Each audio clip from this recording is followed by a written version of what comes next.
Mississippi, or Memphis, Tennessee, the cry is always the same: we want to be free. And another reason that I am happy to live in this period is that we have been forced to a point where we're going to have to grapple with the problems that men have been trying to grapple with throughout history. But the demands didn't force them to do it. Survival demands that we grapple with them. Men for years now have been talking about war and peace, but now no longer can they just talk about it. It is no longer a choice between violence and nonviolence in this world. It's nonviolence or non-existence. That is where we are today. Members of the faculty and members of the student body of this great learning institution, ladies and gentlemen. Now, there are several things one could talk about before such a large, concerned, and enlightened audience. There are so many problems facing our nation and our world that one could just take off anywhere. But today, I would like to talk mainly about race problems, since I have to rush right out and go to New York and talk about Vietnam tomorrow. And I've been talking about it a great deal this week and weeks before that. But I'd like to use this subject from which to speak this afternoon: the other America. I use this subject because there are literally two Americas. One America is a beautiful situation, and in a sense, this America is overflowing with the milk of prosperity and the honey of opportunity. This America is a habitat for millions of people who have food and material necessities for their bodies, and culture and education for their minds, and freedom and human dignity for their spirits. In this America, people experience every day the opportunity of having life, liberty, and the pursuit of happiness in every dimension. And in this America, millions of young people grow up in the sunlight of opportunity. But tragically and unfortunately, there is another America. This America has a daily ugliness about it that constantly transforms the ebulliency of hope into the fatigue of despair. In this America, millions of work-starved men walk the streets daily in search for jobs that do not exist. In this America, millions of people find themselves living in rat-infested, vermin-filled slums. In this America, people are poor by the millions. They find themselves perishing on a lonely island of poverty in the midst of a vast ocean of material prosperity. In a sense, the greatest tragedy of this other America is what it does to the little children. Little children in this other America are forced to grow up with clear clouds of inferiority forming every day in their little mental skies. As we look at this other America, we see it as an arena of blasted hopes and shattered dreams. Many people of various backgrounds live in this other America. Some are Mexican Americans, some are Puerto Ricans, some are Indians, some happen to be from other groups. Millions of them are Appalachian whites. But probably the largest group in this other America, in proportion to the size of the population, is the American Negro. The American Negro finds himself living in the triple ghetto, a ghetto of race, a ghetto of poverty, a ghetto of human misery. So what we're seeking to do in this civil rights movement is to deal with this problem. To deal with this problem of the two Americas. We are seeking to make America one nation, indivisible, with liberty and justice for all.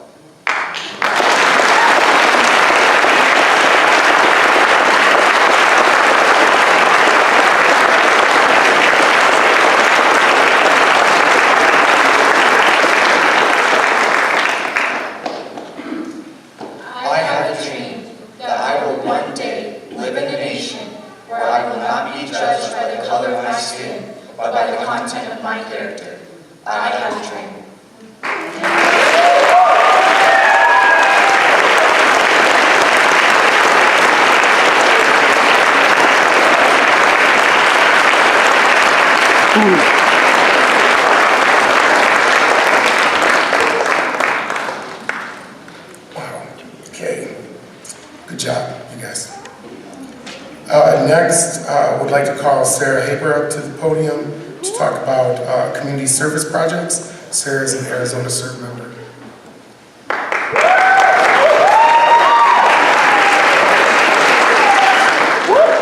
Okay, good morning, everybody.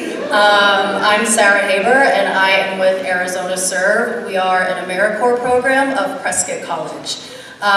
Every year, members of national service recognize MLK Day as a day of service, and it is a way to give back to your community and think, what can you do for others? So this year, Arizona CERB has partnered with some amazing community partners.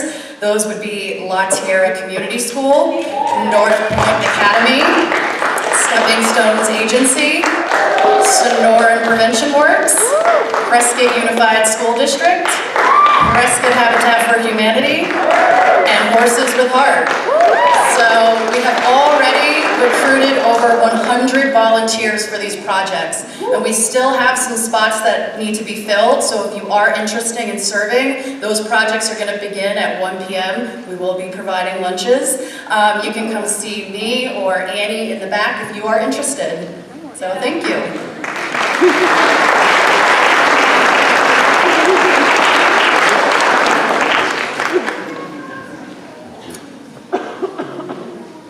All right. Now, a celebration song, I Know Who I Am, by St. Luke Ebony Christian Church Choir.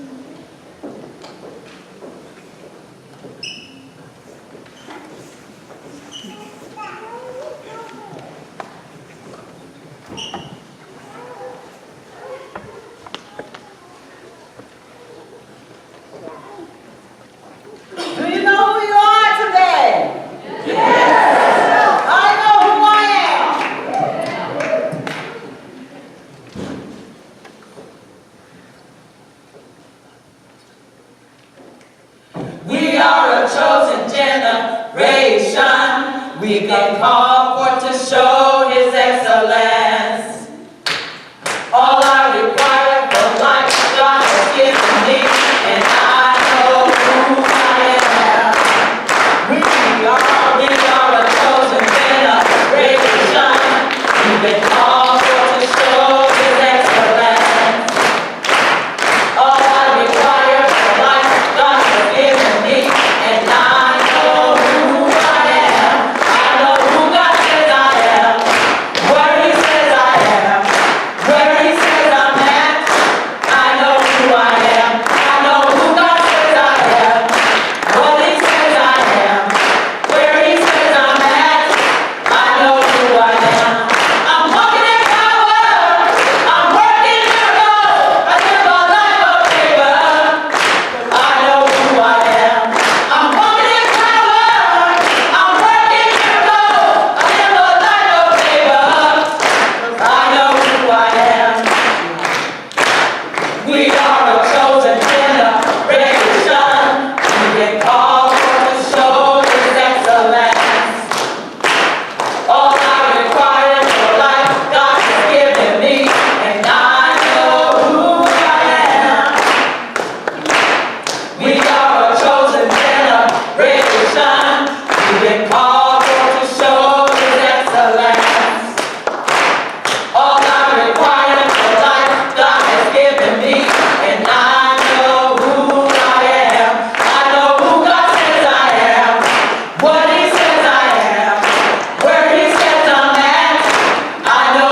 This brings us to the keynote speaker part of our presentation. We have two keynote speakers today. I would like to call Evangelist Kendra Hobson of St. Luke Ebony Christian Church to the podium.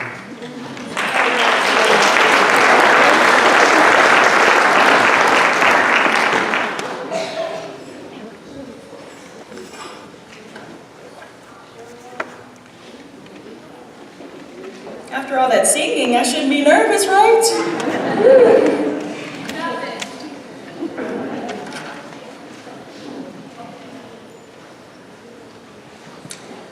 Good morning, brothers and sisters of all ages. Turn to your neighbor and say, hello, brother. Hello, sister.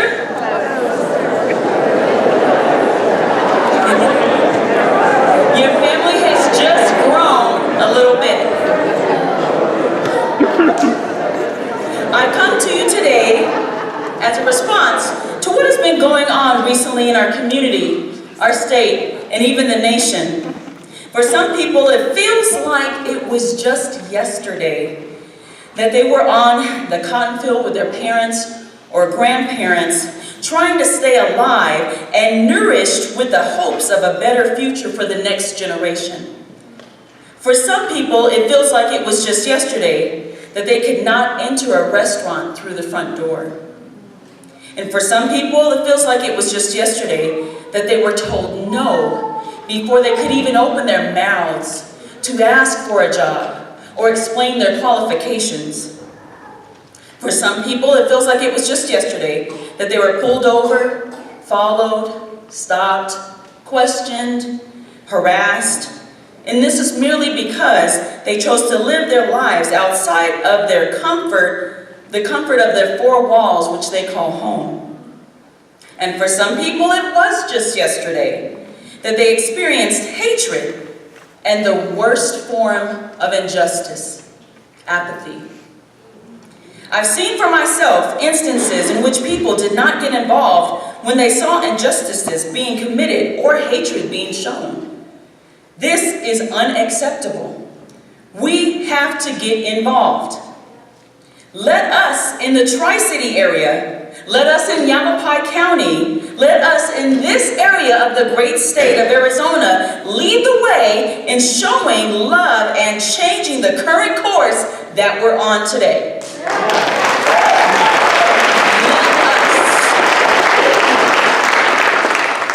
Just like we have the potential to cause an immense amount of destruction and pain, we have the same potential to create an exponential amount of love with residual effects for years to come. Yes, we've had some small progress of bringing awareness to our brothers and sisters with the white privilege class, but much more is needed. Love is needed. Someone recently asked me if I think all races can come together. Yes, all who are of different races can come together for one common goal. That will only happen when we let go of the prejudices and unforgiveness that we are holding on to and seek opportunities to be included in a diverse group with the purpose of exhibiting and receiving love. We have more in common than we do that is different. We have to dare to allow ourselves to believe it. And I do say dare because it is a challenge for some of us. Now I ask, if you're a first responder, please stand up at this time. If you're a first responder, that includes those who are in law enforcement, paramedics, emergency medical technicians, doctors, nurses, anyone in those fields. A first responder is, please remain standing, a first responder is a person with specialized training who is among the first to arrive and provide assistance at the scene of an emergency, such as an accident, natural disaster, or terrorist attack. Thank you for providing assistance in emergency situations.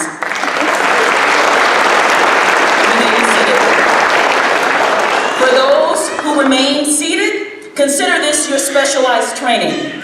Right now, we are under attack We are under attack, and hatred and racism are the weapons. Hatred, racism, and injustice. Knowing this, we cannot afford to stand idly by while our brothers and sisters are being wounded. We must fight back. And your weapon that I give you today is love. May that love grow inside of you. Love can eradicate hate. Love can eradicate hate. We must believe that. Showing love is not as difficult as it seems. When you see injustices, get involved by doing something about it. Do what you can to help. An injustice is a lack of fairness or justice. Speak up for those experiencing a lack of fairness. If you're a business owner, then offer a job to someone you might have said no to, or someone else might have said no to. Be love right in the middle of the situation that clearly lacks love. I'm not telling you to play cop, but it could be as simple as walking up to your brother or sister, telling the person showing hate, there's no need for that. And then wrapping your arm around the brother or sister receiving that hate and saying, don't worry about what they said, they just don't know how awesome you are. Be sincere, smile, and mean it. That will go a long, long way. Hold the door open for a person that's coming into a restaurant behind you, welcoming them. You may very well be the first to come upon the situation, or any of the situations that I mentioned. You may be the first responder. There are emergencies happening all over the Tri-City area. Opportunities to get involved are being presented. We are in a desperate need of assistance. Just let us revisit the definition of a first responder. A first responder is a person with specialized training who is among the first to arrive and provide assistance at the scene of an emergency, such as an accident, natural disaster, or terrorist attack, or what is going on right here in our own city and town. For those of you who remain seated, this is your specialized training. We are in a state of emergency and need order to be restored. And love is the beginning step to restoring order, followed by education and intentionally involving ourselves in situations that involve a diverse group of people, more than what we've already done. To my white brothers and sisters, there are some of you who don't know what white privilege is and don't know that you have it or how to use it to help others.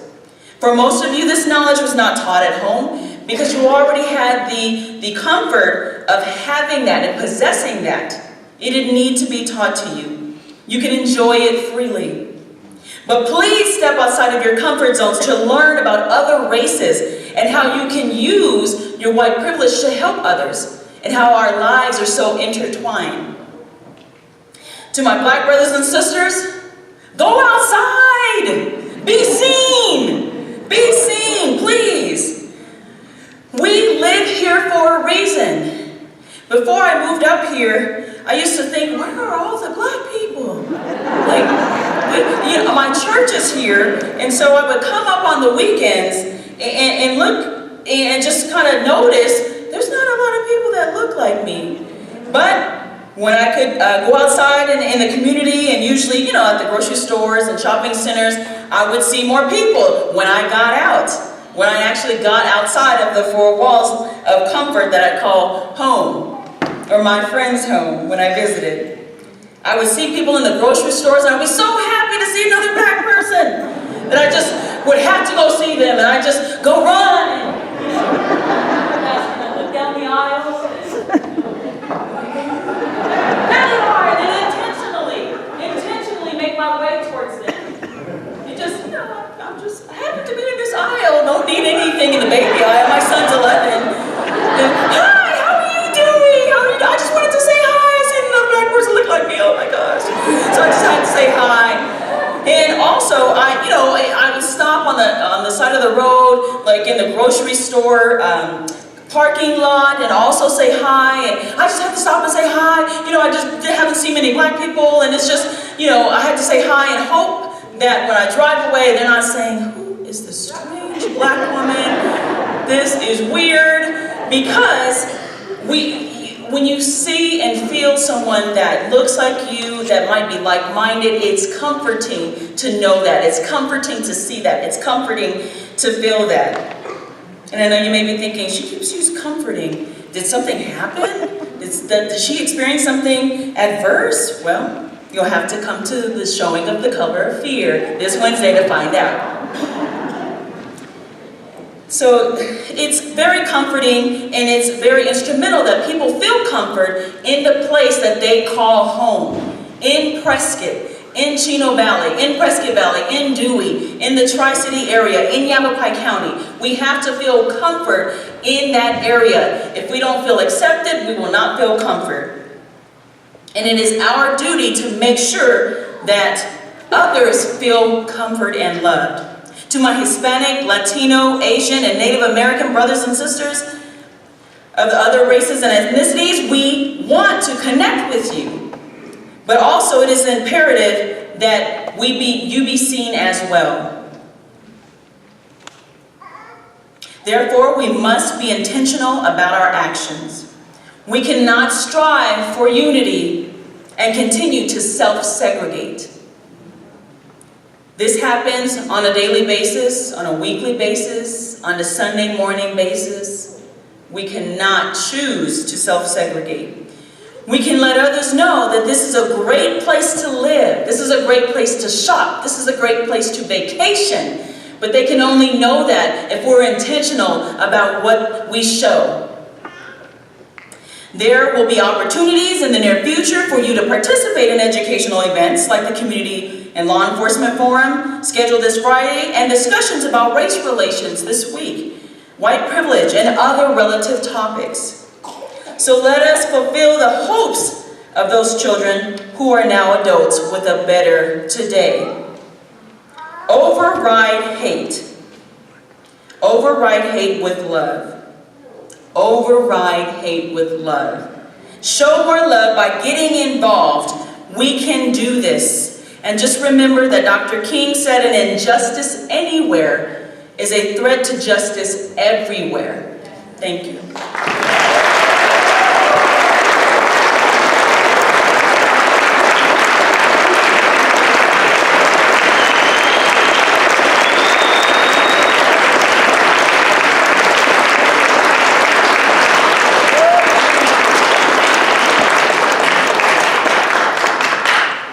Thank you, Kendra, for those inspiring words.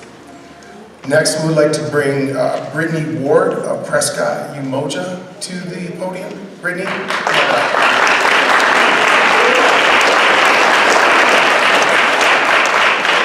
Oh, it's a lot of y'all. Hello, my name is Brittany Ward, originally from Detroit, Michigan. I'm a student at Prescott College.